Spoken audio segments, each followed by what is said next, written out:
अस्सलाम वालेकुम जी दोस्तों, की हाल चाल जी? ठीक ठाक हो? तो मेरी तरफों तमाम दोस्तों को ईद-उल-अज़हा मुबारक हो।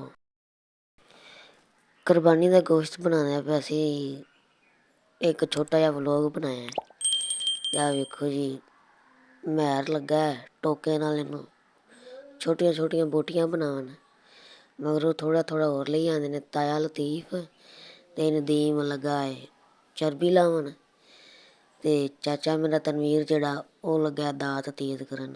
ਦਾਤ ਤੇਜ਼ ਹੁੰਦਿਆਂ ਨੂੰ ਚੈਨਲ ਨੂੰ ਸਬਸਕ੍ਰਾਈਬ ਕਰ ਲਓ। ਅਤੇ ਚਾਹੀ ਸਰੀਰ ਦੇ ਰਗੜਦਿਆਂ ਨੂੰ ਮਹਿਰ ਦੇ ਹੱਥ ਆ ਗਿਆ ਪੱਟ ਅਤੇ ਉਹਦੇ ਉੱਤੇ ਲਿਆ ਦੇ ਟੋਕੇ ਦੇ ਟੋਕਾ ਸੱਟੀ ਜਾਂਦਾ।